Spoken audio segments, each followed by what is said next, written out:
Before I even begin, I want you to pause for a moment and think about the last time someone truly hurt you. Not just a small misunderstanding. I'm talking about the kind of hurt that sits heavy in your chest, that lingers long after the words have been spoken or the action has been taken.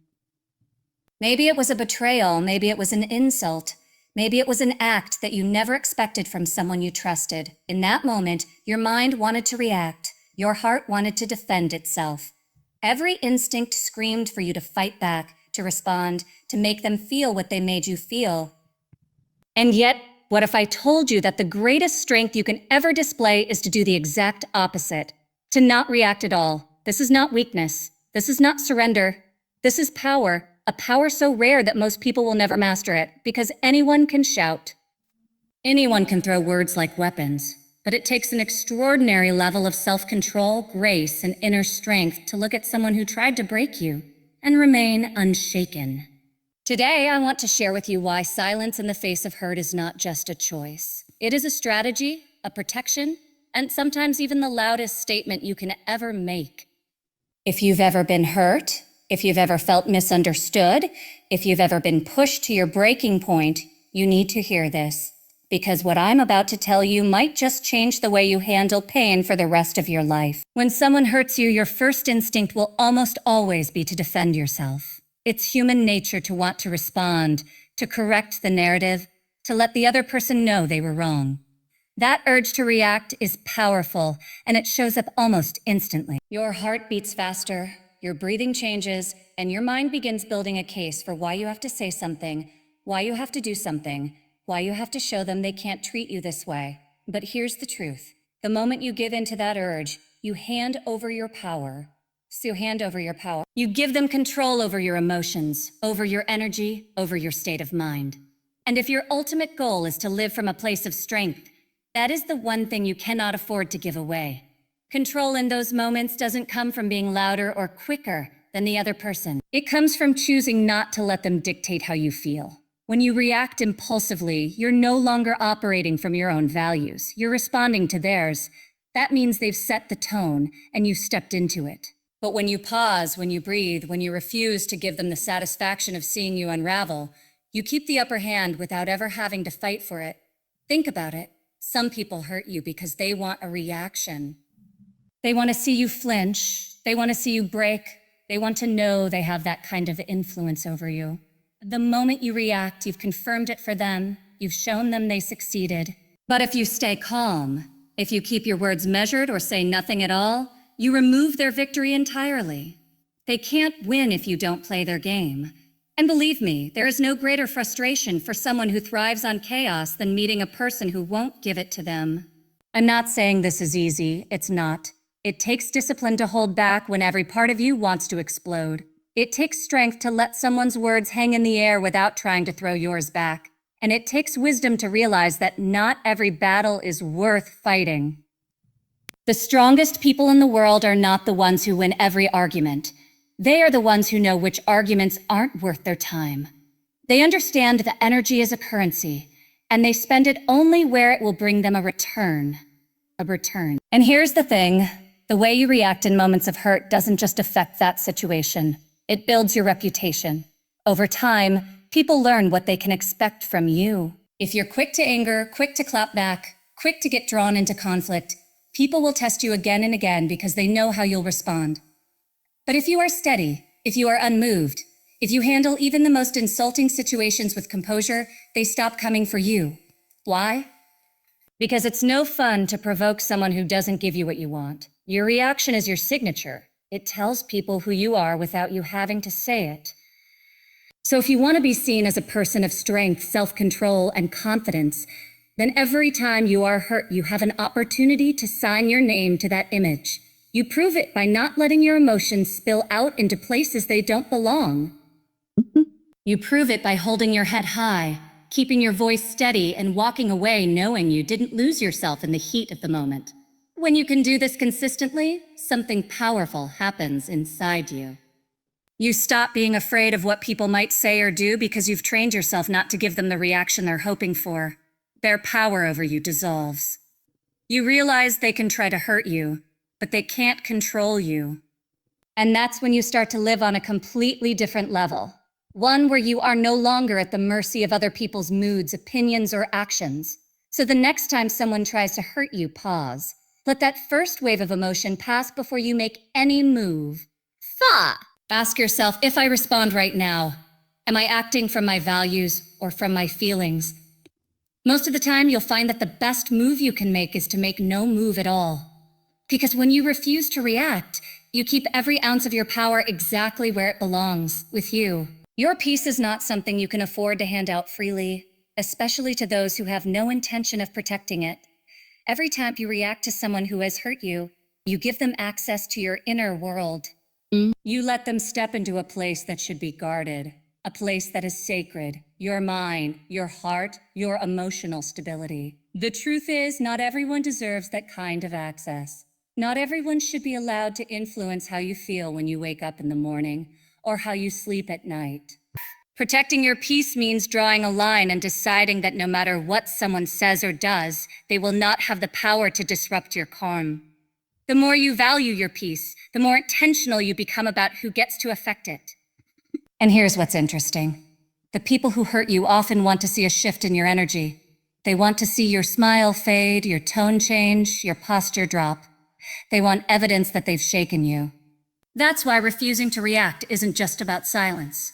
It's about staying so rooted in your own energy that their actions can't pull you out of it. That's the kind of unshakable presence that not only protects you, but also sends a message. I am not moved by your chaos. It's not about ignoring the hurt or pretending it doesn't exist. Protecting your peace doesn't mean you bury your feelings. It means you choose the right time and place to process them. Not in the middle of a heated exchange, not when the wound is still fresh, and certainly not on someone else's terms. You decide when to unpack what happened, and you do it in a way that serves you, not them. This might mean taking a walk to clear your head, journaling to release what's inside, or speaking privately with someone you trust. What it never means is giving the person who hurt you the satisfaction of watching you unravel. When you prioritize peace, you stop making other people's behavior the center of your attention. You shift your focus from reacting to protecting.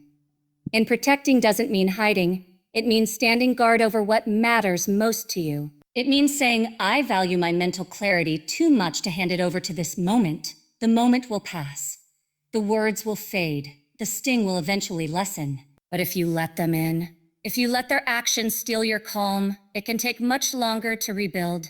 You've probably noticed that when you react to someone's hurtful behavior, you end up carrying that moment far longer than you want to. Hours later, you're still replaying it in your head, still thinking about what you should have said, still feeling the weight of their words. And all of that time, all of that energy is being stolen from you. Protecting your peace means stopping that theft before it starts. It's not about denying what happened. It's about refusing to let it linger any longer than it has to. People often think that reacting in the moment will bring relief, that saying what's on your mind right away will make you feel better. But more often than not, it does the opposite. It keeps you locked in the moment, tied to the very thing you're trying to move past. Walking away, staying quiet, or choosing to address it later gives you the space to see things for what they are without letting them become bigger than they deserve to be. Over time, this choice to protect your peace becomes second nature. You start to notice the difference between moments that require your engagement and moments that are simply bait. You begin to feel the strength that comes from not being pulled into every emotional storm that passes your way. You realize that peace isn't something you stumble into. It's something you build, moment by moment, choice by choice. And the more you protect it, the stronger it becomes. There will always be people who try to disrupt your calm. Some will do it intentionally, others without even realizing the impact of their words or actions. But no matter the reason, you have the ability to decide how much space they take up in your life. Protecting your peace is about honoring yourself enough to say, this moment does not deserve to live rent-free in my mind. And when you can do that, when you can guard your peace like it's the most valuable thing you own, you step into a level of strength that no one can touch. Because once you learn to protect your peace, you learn to protect your power. There's a powerful truth that many people overlook. Silence can be louder than any words you could ever speak. When someone hurts you, They expect you to respond. They expect you to defend yourself, to push back, to prove your point. That's the script they've already written in their minds, and they are prepared for it. But when you don't follow their script, when you choose not to engage, it disarms them completely. Your lack of reaction forces them to face themselves without the distraction of a fight. That's when the weight of their actions starts to sink in. You see, reacting often gives them an escape. If you shout back, they can shift the focus away from what they did and onto how you responded. Suddenly, the conversation is no longer about their actions, but about your reaction. But when you stay silent, there's nothing for them to grab onto. No way to twist the narrative. They are left with the uncomfortable reality of what they did, and that silence becomes a mirror they can't avoid looking into. People often confuse silence with weakness, but it's the opposite. Weakness is needing to prove yourself every time you're challenged. Weakness is letting every insult demand your attention. Strength is being so confident in who you are that you don't need to defend yourself to anyone. Strength is understanding that your worth is not determined by someone else's words or actions, and it certainly doesn't require their validation. When you know that, you no longer feel the need to fight every battle that crosses your path. The most impactful messages are sometimes delivered without a single word. Think about it. If you argue back, the moment becomes a clash of voices, a battle of egos, a storm of emotion. But if you say nothing, if you simply stand in your truth without engaging, your presence becomes the message. It says, you cannot drag me down to your level. You cannot control my voice or my energy. I refuse to let this moment define me. And that speaks volumes. There's also a certain elegance in silence. It's a kind of dignity that can't be faked. Anyone can speak out of anger. Anyone can fire back with a sharp remark, but it takes composure, restraint, and wisdom to hold your tongue when every part of you is tempted to speak. That kind of restraint leaves an impression because it's rare. People remember it. They might not admit it to you, but they feel it.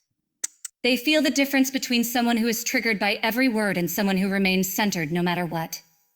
When you let your actions speak louder than words, you shift the entire dynamic. You no longer operate on their terms. You set your own. That might mean walking away.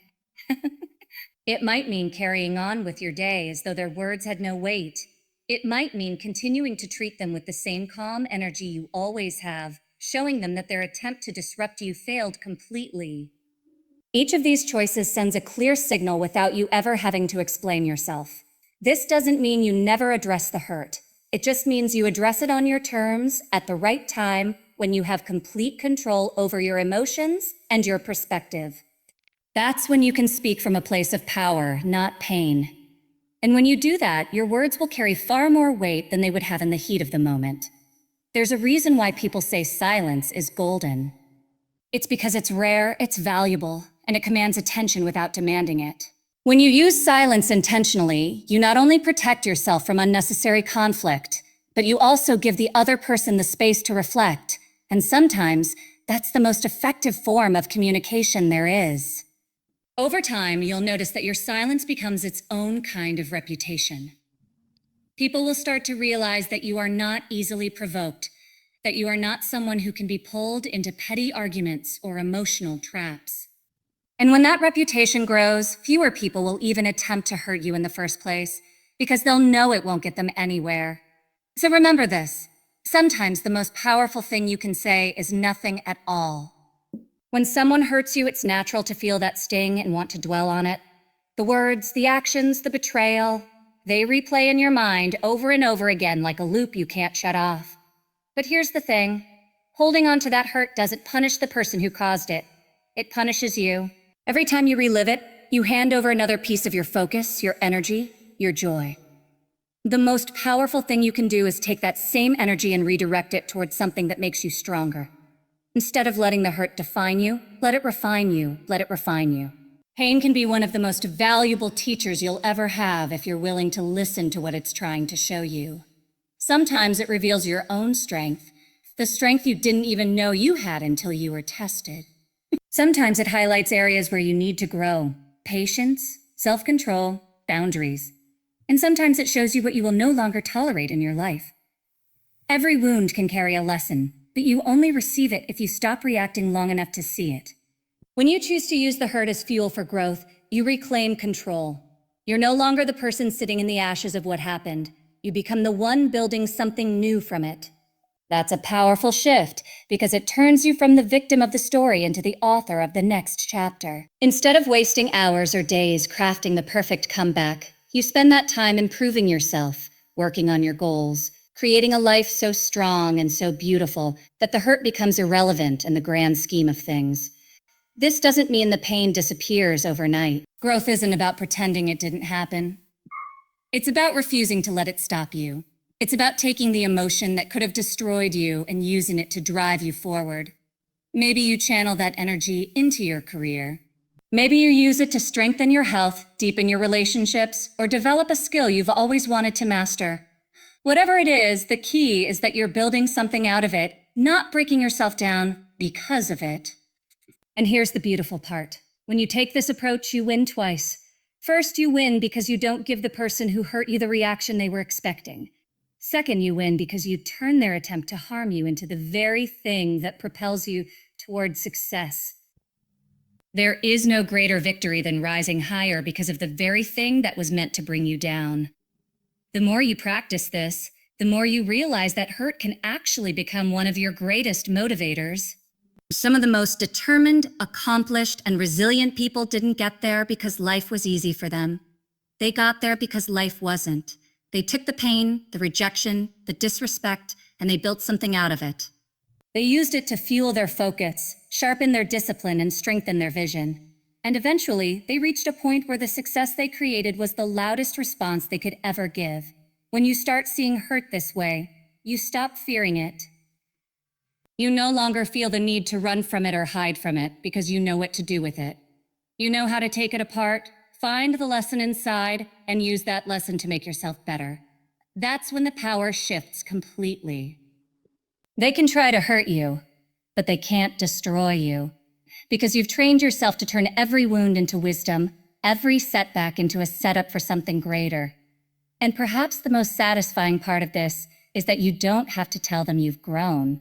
You don't have to announce it, explain it, or make sure they see it. Your growth will speak for itself. Your progress will be visible. Your life will become proof that no matter what was thrown at you, you turned it into something powerful.